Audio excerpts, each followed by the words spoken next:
Agustus tahun 1945, dua kota lenyap dalam hitungan detik. Hiroshima dan Nagasaki menjadi saksi betapa brutalnya Perang Dunia Kedua. Puluhan ribu nyawa hilang seketika, sementara jutaan lainnya harus berjuang di bawah bayang-bayang radiasi, kelaparan, dan kehancuran. Jepang tidak hanya kalah dalam perang, mereka kehilangan martabat, tanah, kedaulatan, bahkan masa depannya. Dunia memandang Jepang sebagai bangsa yang tamat, negara yang seharusnya punah dari peta sejarah. Namun justru dari titik paling gelap itulah lahir kebangkitan paling mengejutkan dalam sejarah modern. Hanya dalam waktu kurang dari setengah abad, bangsa yang hancur itu berubah menjadi salah satu kekuatan ekonomi terbesar di dunia. Bagaimana mungkin hal itu bisa terjadi? Siapa yang menyusun ulang arah sejarah Jepang?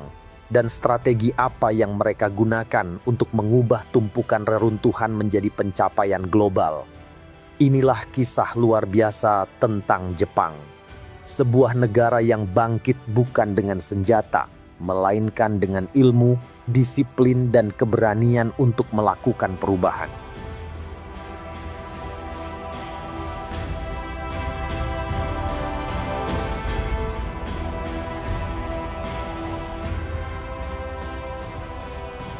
Musim panas tahun 1945 menjadi penanda runtuhnya satu peradaban militer yang selama puluhan tahun menjadi kebanggaan rakyat Jepang.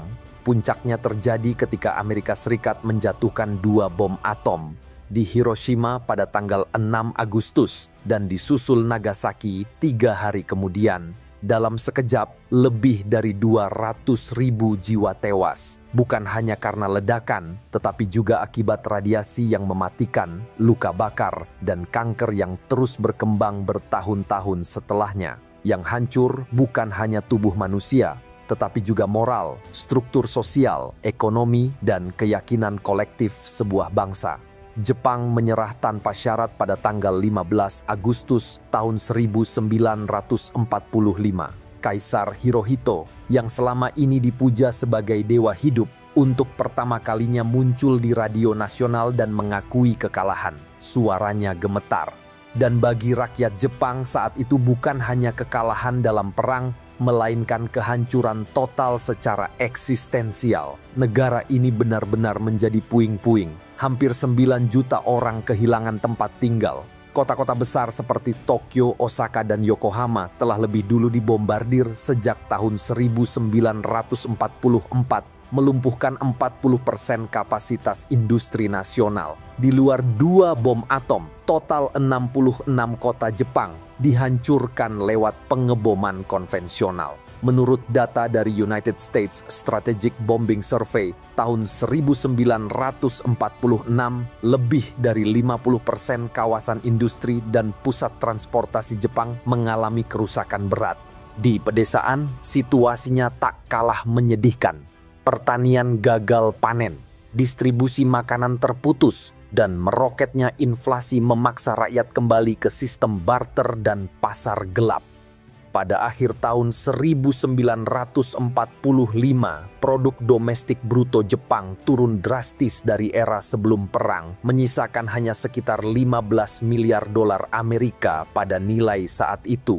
Yang lebih tragis, Jepang tidak hanya kehilangan fisiknya, tetapi juga jati dirinya. Sebuah bangsa yang selama berabad-abad mengagungkan prinsip Bushido dan nasionalisme kekaisaran, kini harus tunduk pada pasukan asing. Puluhan ribu tentara Amerika mendarat di daratan Jepang sebagai bagian dari pasukan pendudukan. Tanah yang dulu dianggap suci, kini diinjak-injak oleh musuh yang pernah dianggap barbar. Ekonom Jepang Saburo Okita dalam bukunya Japan's Challenge to the Economic World menyebut tahun 1945 sebagai titik nol pembangunan Jepang modern. Bukan karena tidak ada apa-apa, tetapi karena yang tersisa hanyalah rasa malu dan kehancuran total. Inilah fase ketika Jepang dipaksa mengakhiri mimpi kejayaan militernya dan mulai berjuang untuk bertahan hidup dari hari ke hari. Namun justru dari kehancuran mutlak inilah sebuah proses kebangkitan dimulai. Bukan lagi dengan senjata atau invasi, melainkan dengan perubahan cara berpikir, restrukturisasi ekonomi, dan visi baru tentang masa depan.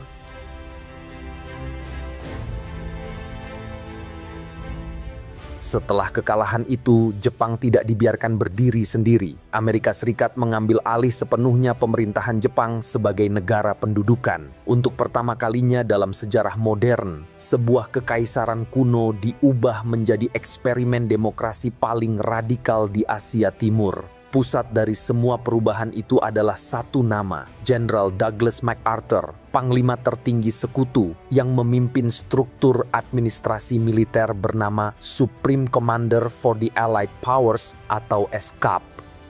Namun meskipun berstatus sebagai penguasa tertinggi di Jepang, MacArthur tahu bahwa membangun Jepang baru tidak cukup hanya dengan kekuatan militer. Ia memilih pendekatan sistemik, membongkar seluruh fondasi lama, lalu menggantinya dari akar. Langkah paling simbolik dimulai pada tahun 1946. Kaisar Hirohito, yang selama ini dianggap titisan dewa, secara terbuka menyatakan bahwa dirinya hanyalah manusia biasa. Ini menjadi kejutan besar bagi masyarakat Jepang, sekaligus pukulan telak bagi fondasi ideologis Jepang lama. Namun justru kehancuran ideologi itulah yang membuka jalan bagi lahirnya konstitusi baru. Jepang tidak lagi diperintah oleh takdir surgawi, melainkan oleh kehendak rakyat. Pada tanggal 3 Mei tahun 1947, konstitusi Jepang yang baru resmi diberlakukan. Isinya menghapus militer secara permanen, mengakui hak-hak sipil, memperkenalkan kesetaraan gender, dan menetapkan sistem parlementer yang menjadikan Perdana Menteri sebagai kepala pemerintahan. Pasal paling kontroversial sekaligus revolusioner adalah Pasal 9. Isinya menyatakan bahwa Jepang selamanya meninggalkan perang sebagai hak kedaulatan dan secara efektif melarang mereka memiliki angkatan bersenjata. Sejarawan John Dower dalam bukunya Embracing Defeat menyebut perubahan ini sebagai revolusi tanpa kekerasan terbesar dalam sejarah modern. Dower menekankan bahwa Jepang tidak dipaksa menjadi demokratis dengan senapan, tetapi diajak masuk ke dalam logika baru tentang tatanan global pasca perang. Bukan hanya struktur politiknya yang berubah, sistem pendidikan juga direformasi. Kurikulum militeristik dihapus.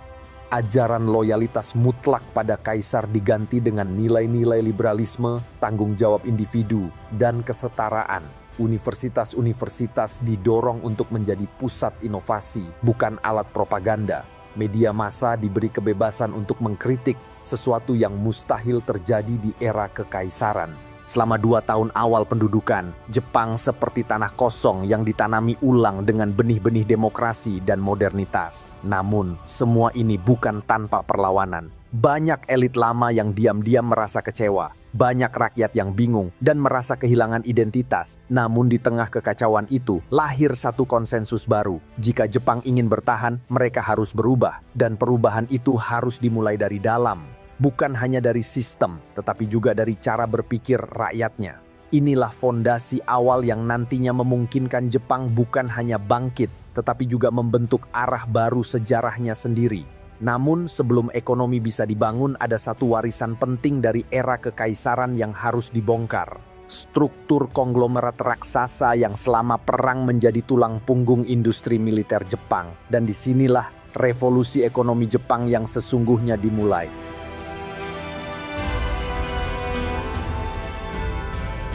Setelah fondasi politik dan hukum dirombak total dengan konstitusi baru, tugas besar selanjutnya adalah membongkar fondasi ekonomi lama yang selama ini menopang ambisi militer kekaisaran Jepang.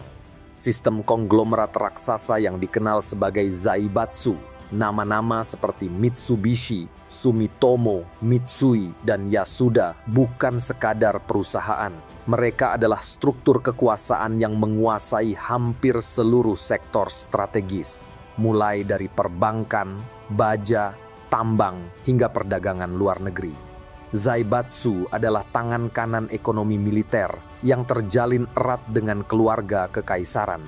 Selama perang, mereka memasok senjata, kapal perang, dan amunisi dengan keuntungan besar yang ditopang oleh eksploitasi. Amerika Serikat melihat zaibatsu sebagai ancaman bagi demokrasi ekonomi yang sedang mereka tanam. Pada tahun 1946, Jenderal MacArthur melalui SCAP memerintahkan program dekonsentrasi ekonomi dengan target utama membubarkan struktur zaibatsu. Lebih dari 1.200 eksekutif zaibatsu dipecat dari jabatannya. Perusahaan-perusahaan besar dipaksa memisahkan unit-unit bisnis mereka menjadi entitas independen. Aset keluarga pengendali disita dan saham-saham mereka dijual ke publik. Dari sinilah lahir struktur baru yang disebut keiretsu, jaringan perusahaan yang bekerja sama tetapi tidak saling menguasai secara langsung. Namun, pembongkaran ekonomi tidak cukup dilakukan di tingkat atas. Di akar rumput, Jepang masih menyimpan ketimpangan yang sangat tajam antara tuan tanah dan petani. Sekitar 70% petani Jepang tidak memiliki tanah. Mereka menyewa lahan dengan sistem feodal yang tidak jauh berbeda dari abad pertengahan. Pada tahun 1947 dimulailah reformasi agraria besar-besaran yang dijalankan oleh Menteri Pertanian saat itu Hiro Wada atas arahan langsung dari MacArthur. Pemerintah membeli lahan dari para tuan tanah besar, lalu menjualnya dengan harga murah kepada para penyewa. Hasilnya luar biasa. Dalam waktu kurang dari 3 tahun, lebih dari 90% petani menjadi pemilik lahan. Ini bukan sekadar redistribusi kekayaan, melainkan transformasi struktur sosial. Ekonom Ezra Vogel dalam bukunya Japan as Number One menyebut bahwa reformasi agraria inilah yang menjadi kunci kebangkitan Jepang dari bawah. Petani yang dulunya miskin dan tanpa harapan, kini menjadi bagian dari kelas menengah baru yang produktif. Mereka punya insentif untuk bekerja lebih keras, menabung, dan menyekolahkan anak-anak mereka. Reformasi ini berhasil memotong tali pusar antara rakyat dengan rezim feodal yang telah membelenggu mereka selama berabad-abad. Dan yang paling penting, semua itu dilakukan tanpa revolusi berdarah, tanpa kekacauan seperti yang terjadi di negara-negara lain. Saat struktur ekonomi lama dihancurkan dan kekuatan baru tersebar ke lapisan masyarakat bawah, Jepang pun bersiap menghadapi babak berikutnya, membangun ulang ekonomi nasional dengan arah dan sistem yang baru. Namun jalan menuju stabilitas belumlah mulus, karena setelah semua itu, Jepang justru menghadapi ujian ekonomi terberatnya, hiperinflasi dan krisis keuangan nasional.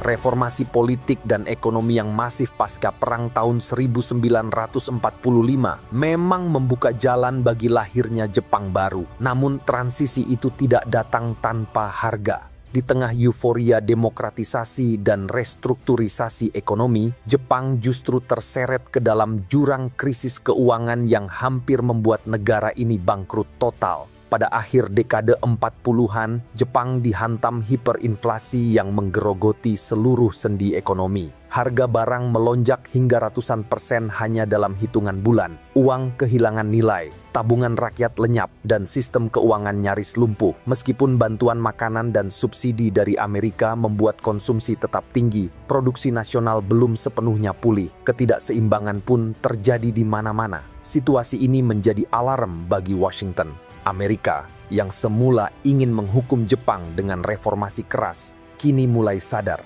Jepang bisa menjadi alat penting dalam menghadapi ancaman komunisme dari Cina dan Uni Soviet. Maka pada tahun 1949, mereka mengirim seorang ekonom ulung dari Detroit bernama Joseph Dodge.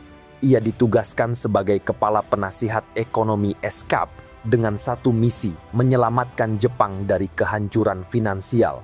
Namun Dodge tidak datang untuk bernegosiasi. Ia datang membawa kebijakan yang ketat dan dingin, yang kemudian dikenal sebagai Dodge Line. Intinya sederhana namun keras. Jepang harus hidup sesuai kemampuannya. Bantuan dikurangi, Subsidi dihapus dan anggaran negara dipangkas drastis. Salah satu langkah paling simbolik adalah penetapan nilai tukar tetap 360 yen untuk 1 dolar. Sebuah angka yang akan bertahan selama 2 dekade dan menjadi tulang punggung stabilitas ekspor Jepang. Kebijakan Dodge juga melarang pencetakan uang baru tanpa cadangan yang nyata. Ia menghentikan program-program populis yang boros dan memaksa bank-bank melakukan seleksi kredit yang ketat. Jepang dipaksa menjalani terapi kejut ekonomi dalam kondisi yang bahkan belum sepenuhnya pulih. Dampaknya dalam jangka pendek memang pahit. Kebijakan ini menciptakan resesi besar, puluhan ribu pekerja dipecat, konsumsi menurun tajam, banyak perusahaan kecil gulung tikar. Namun dalam jangka menengah, Dodge Line justru menjadi fondasi stabilitas makroekonomi Jepang. Ekonom Osamu Shimomura, arsitek di balik pertumbuhan ekonomi tinggi Jepang pada dekade 60-an, menyebutnya sebagai pil pahit yang menyelamatkan nyawa.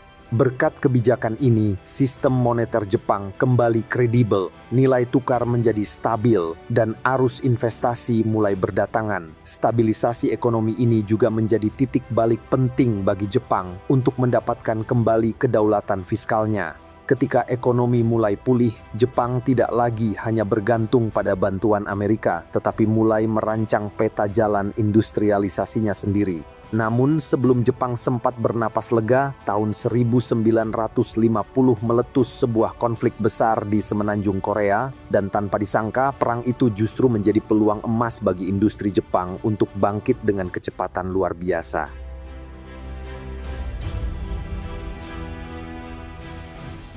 Ketika Jepang baru saja mulai bernapas lega dari krisis ekonomi berkat kebijakan Dodge Line, sebuah perang baru meletus di semenanjung Korea. Pada tanggal 25 Juni tahun 1950, pasukan Korea Utara yang didukung Uni Soviet menyerbu Korea Selatan, yang kemudian dibela oleh Amerika Serikat dan sekutu-sekutunya di bawah bendera Perserikatan Bangsa-Bangsa. Perang Korea pun pecah dan berlangsung hingga tahun 1953. Bagi Korea ini adalah bencana, namun bagi Jepang yang secara geografis sangat dekat dan sepenuhnya berada di bawah kendali strategis Amerika Serikat, ini justru menjadi berkah yang tak terduga. Tanpa mengangkat senjata satupun, Jepang berubah menjadi pusat logistik utama militer Amerika di Asia Timur. Pangkalan militer dibangun kembali. Pelabuhan, jalur kereta, dan gudang senjata dikelola ulang.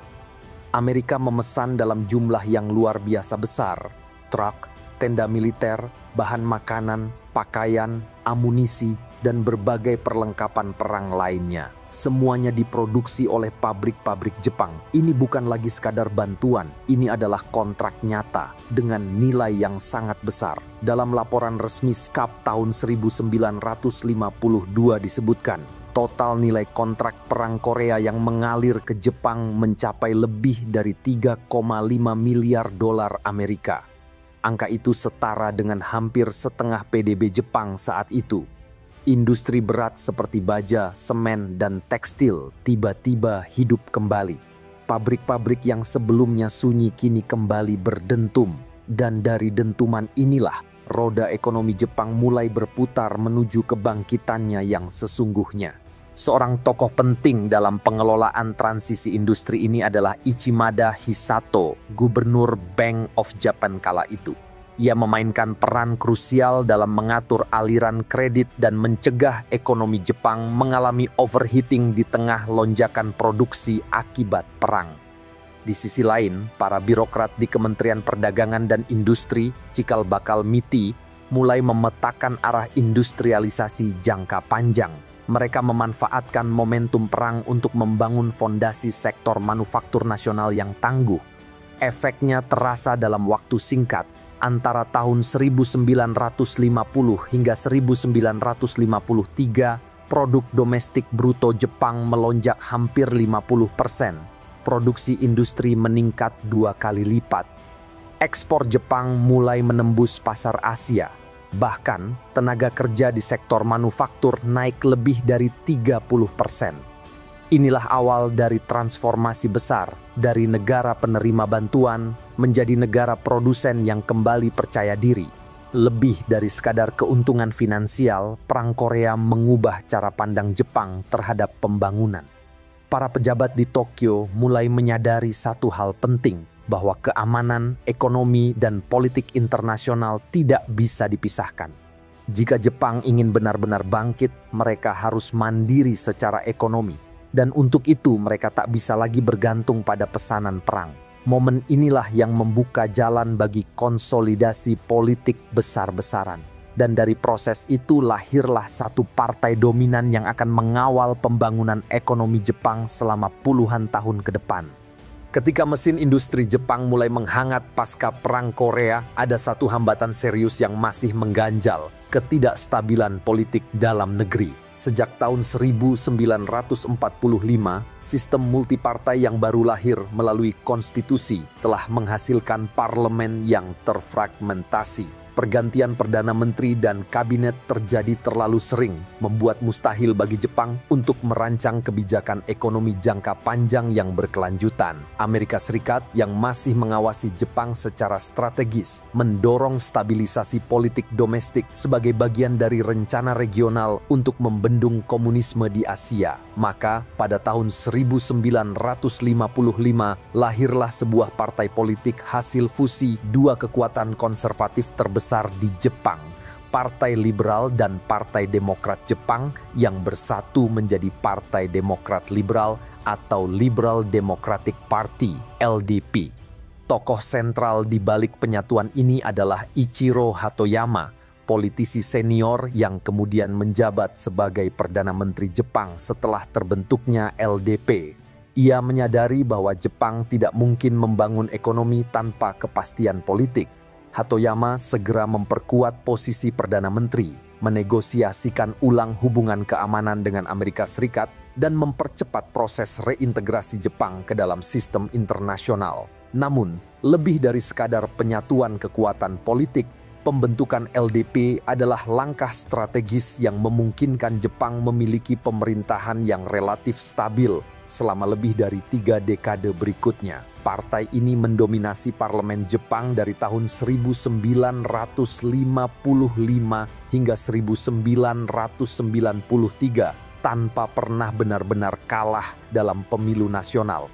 Fenomena ini kemudian dikenal oleh para ilmuwan politik sebagai dominan parti demokrasi atau demokrasi dengan satu partai dominan.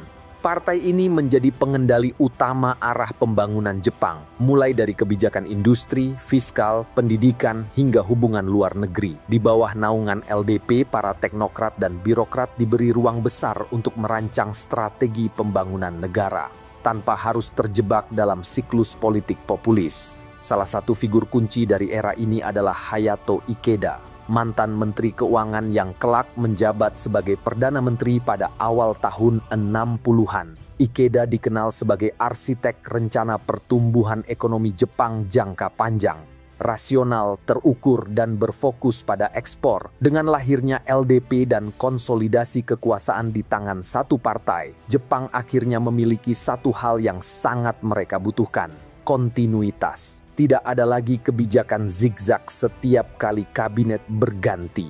Tidak ada lagi tarik-menarik ideologis antara sayap kiri dan kanan. Jepang siap melangkah ke tahap berikutnya, merancang arah industrialisasi nasional yang terencana dan dikawal penuh oleh negara. Dan dari sinilah lahir lembaga yang akan menjadi otak di balik keajaiban ekonomi Jepang, MITI, atau Kementerian Perdagangan Internasional dan Industri.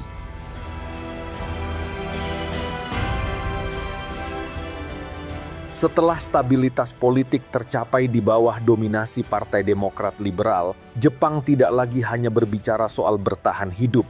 Kini, mereka mulai merancang arah masa depan yang tidak lagi digerakkan oleh militer atau kolonialisme, tapi oleh perencanaan industri yang rasional dan terpusat.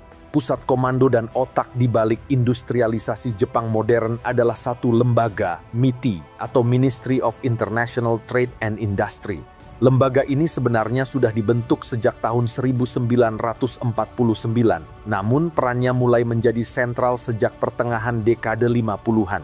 MITI bukan sekadar kementerian, ia bertindak layaknya pusat komando ekonomi nasional. MITI tidak hanya membuat kebijakan, ia juga menentukan siapa yang boleh memproduksi apa, perusahaan mana yang mendapat akses kredit murah, serta siapa yang didukung untuk ekspor dan siapa yang dilindungi dari persaingan asing. Semua ini dilakukan bukan dengan tangan besi, melainkan melalui koordinasi erat antara negara, perusahaan, dan bank. Sebuah ekosistem yang kelak dikenal sebagai model kapitalisme Jepang. Tokoh kunci di balik MITI adalah Shigeru Sahashi, Direktur Jenderal MITI pada akhir dekade 50-an. Ia dikenal sebagai birokrat visioner yang percaya bahwa negara harus bertindak sebagai arsitek pasar, bukan sekadar wasit. Di bawah kepemimpinannya, MITI menjalankan kebijakan industrial targeting, mengidentifikasi sektor-sektor prioritas yang akan dikembangkan penuh oleh negara, seperti baja, otomotif, dan elektronik. Sementara itu, Perdana Menteri Hayato Ikeda yang sebelumnya menjabat sebagai Menteri Keuangan meluncurkan program ambisius bernama Income Doubling Plan pada tahun 1960. Targetnya sederhana, namun revolusioner, menggandakan pendapatan nasional dalam waktu 10 tahun. Rencana ini mencakup peningkatan belanja infrastruktur, reformasi pajak, insentif ekspor, serta promosi investasi dalam negeri. Program ini bukan sekadar janji kosong. Jepang memiliki semua elemen pendukung, tabungan domestik yang tinggi, tenaga kerja yang murah namun sangat terampil, sistem pendidikan teknis yang kuat, serta stabilitas sosial dan politik. Negara bergerak seperti satu mesin yang terkoordinasi. MITI juga bekerja sama dengan bank-bank besar untuk mengarahkan pinjaman ke sektor yang dianggap strategis. Kolaborasi ini menciptakan hubungan tiga serangkai antara MITI, perbankan, dan industri, sebuah simbiosis yang oleh para akademisi disebut Japan Incorporated. Fenomena di mana pemerintah dan sektor swasta bersatu dalam satu visi ekonomi nasional. Jepang memulainya dari bawah. Industri ringan seperti tekstil dan mainan menjadi titik awal. Pada masa itu produk Jepang dikenal murah dan berkualitas rendah. Namun MITI tidak berhenti di sana. Mereka telah menargetkan loncatan ke industri menengah seperti sepeda motor, kamera, radio, dan peralatan rumah tangga. Sedikit demi sedikit Jepang mulai dikenal di pasar Asia dan Eropa sebagai produsen barang yang terjangkau, fungsional, dan tahan lama. Dalam rentang satu dekade, Jepang tidak hanya bangkit dari reruntuhan, tetapi mulai menginvasi pasar dunia dengan produknya, bukan dengan pasukan, melainkan dengan teknologi. Namun puncak dari kepercayaan diri Jepang pada masa itu tidak datang dari angka ekspor atau pertumbuhan ekonomi, melainkan dari satu peristiwa global, Olimpiade Tokyo tahun 1964. Sebuah simbol bahwa Jepang telah kembali ke panggung dunia, bukan sebagai penjajah, bukan sebagai korban perang, tetapi sebagai bangsa modern yang siap bersaing. Tanggal 10 Oktober tahun 1964, mata dunia tertuju pada Tokyo. Untuk pertama kalinya dalam sejarah, Jepang menjadi tuan rumah Olimpiade. Namun ini bukan sekadar pesta olahraga. Bagi Jepang inilah panggung utama untuk membuktikan bahwa mereka telah bangkit sepenuhnya dari abu kehancuran. 2 dekade sebelumnya, negeri ini adalah simbol kekalahan dan kehancuran total. Hiroshima dan Nagasaki masih terngiang dalam ingatan dunia. Tetapi saat api obor dinyalakan di Stadion Nasional Tokyo, Jepang ingin menyampaikan pesan yang sangat jelas. Mereka bukan lagi bangsa penjajah, bukan korban perang, melainkan pelaku utama dalam tatanan dunia modern. Olimpiade ini dipersiapkan dengan sangat serius karena Jepang ingin menunjukkan wajah modernitasnya. Pemerintah membangun infrastruktur berskala besar hanya dalam waktu beberapa tahun. Salah satu yang paling ikonik adalah Shinkansen, kereta peluru pertama di dunia yang diresmikan hanya beberapa hari sebelum pembukaan Olimpiade. Dengan kecepatan lebih dari 200 km per jam, Shinkansen menjadi simbol konkret efisiensi dan teknologi unggulan Jepang. Selain itu, pembangunan jalan tol metropolitan, perluasan bandara Haneda, pembangunan hotel-hotel internasional, serta modernisasi sistem penyiaran televisi menjadi bagian dari transformasi wajah Tokyo.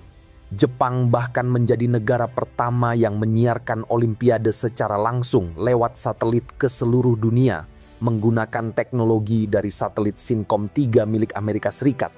Menurut Alex Kerr, dalam bukunya Dogs and Demons, Olimpiade Tokyo tahun 1964 bukan hanya sukses logistik, tetapi juga sukses psikologis. Jepang tidak lagi membungkuk kepada dunia. Mereka berdiri tegak, penuh percaya diri, menyambut dunia dalam bahasa inovasi. Di sisi lain, keberhasilan penyelenggaraan Olimpiade juga menjadi momentum internal bagi rakyat Jepang. Jumlah kendaraan pribadi mulai meningkat, konsumsi rumah tangga naik, dan gaya hidup urban mulai terbentuk. Era industrialisasi yang sebelumnya terasa seperti proyek negara, kini berubah menjadi bagian dari kehidupan sehari-hari rakyat biasa. Tidak berlebihan jika banyak sejarawan menyebut Olimpiade Tokyo tahun 1964 sebagai ritual penebusan kolektif. Sebuah momen ketika Jepang menutup buku lama berisi perang dan kehancuran, dan membuka babak baru sebagai negara yang damai, modern, dan produktif. Namun di balik sorak-sorai dan kilau lampu stadion, para perencana Jepang tahu bahwa pesta ini hanyalah awal. Karena jika Jepang ingin bertahan di tengah ekonomi global yang kompetitif, mereka tidak bisa hanya tampil baik sesekali. Mereka harus menjadi kekuatan tetap. Dan untuk itu, industri mereka harus naik ke level selanjutnya. Dari tekstil dan peralatan rumah tangga, menuju otomotif, baja, dan teknologi tinggi. Dari sinilah dimulai sebuah babak baru yang kelak dikenal dunia sebagai keajaiban ekonomi Jepang. Setelah berhasil menyita perhatian dunia lewat Olimpiade Tokyo tahun 1964, Jepang tidak lagi dipandang sebagai bangsa yang bangkit dari perang, melainkan sebagai kekuatan ekonomi baru yang sedang membentuk masa depan Asia. Dari tahun 1965 hingga 1980, Jepang mencatat salah satu pertumbuhan ekonomi paling spektakuler dalam sejarah modern. Dalam periode 15 tahun ini, rata-rata pertumbuhan PDB real Jepang mencapai 10% per tahun. Angka yang tidak tertandingi bahkan oleh negara-negara barat. Ekspor melonjak, industri berkembang pesat, dan standar hidup rakyat Jepang meningkat secara dramatis. Kebangkitan ini bukan hasil kebetulan. Jepang membangun ekonominya dengan pendekatan yang sangat terstruktur. MITI yang sebelumnya mengorkestrasi sektor manufaktur ringan, kini mengarahkan fokusnya ke sektor berat dan berteknologi tinggi, seperti otomotif, baja, kapal, elektronik, dan mesin industri presisi. Salah satu contoh paling menonjol adalah industri otomotif. Pada awal dekade 60-an, mobil Jepang masih dianggap barang inferior di pasar dunia. Namun lewat inovasi berkelanjutan, sistem produksi yang efisien, dan fokus pada kualitas, merek seperti Toyota, Honda, dan Nissan mulai menginvasi pasar global. Pada tahun 1980, Jepang bahkan menjadi produsen mobil terbesar di dunia, menyalip Amerika Serikat. Sistem produksi Jepang dikenal luas dengan konsep just in time, di mana komponen hanya diproduksi saat dibutuhkan tanpa stok berlebih. Filosofi ini dikembangkan oleh Taiichi Ohno dari Toyota dan menjadi landasan utama efisiensi industri Jepang. Di sisi lain, prinsip Kaizen, yakni perbaikan berkelanjutan dalam setiap aspek kerja, menjadi budaya korporat yang melekat dalam mentalitas para pekerja Jepang. Selain sektor otomotif, industri elektronik Jepang mulai naik daun. Perusahaan seperti Sony, Panasonic, dan Toshiba memproduksi radio, televisi, serta alat perekam yang bukan hanya murah tapi juga tahan lama dan inovatif. Jepang pun menjelma menjadi simbol kualitas dan kemajuan teknologi dunia. Di balik semua itu, ada kekuatan sosial dan budaya kerja yang luar biasa, disiplin tinggi, loyalitas terhadap perusahaan, sistem kerja seumur hidup, dan kebijakan pendidikan yang merata menjadi fondasi tenaga kerja Jepang. Seperti dicatat ekonom Chalmers Johnson dalam bukunya Meaty and the Japanese Miracle, Jepang berhasil menyatukan efisiensi negara sosialis dengan semangat kompetitif kapitalisme. Pemerintah tetap menjaga perlindungan terhadap industri dalam negeri. Kebijakan tarif, pembatasan impor, dan seleksi ketat terhadap investasi asing memberi ruang bagi perusahaan Jepang untuk tumbuh kuat sebelum bersaing di pasar global. Hasilnya sangat nyata. Pada tahun 1980, PDB Jepang melonjak menjadi lebih dari $1 triliun Amerika. Cadangan devisa meningkat pesat. Produk Jepang membanjiri Eropa dan Amerika. Masyarakat Jepang pun mulai menikmati hasil kerja keras mereka. Kelas menengah tumbuh kuat, konsumsi domestik meningkat, kehidupan urban berkembang pesat, televisi, mobil, lemari es, dan pendingin udara menjadi barang umum di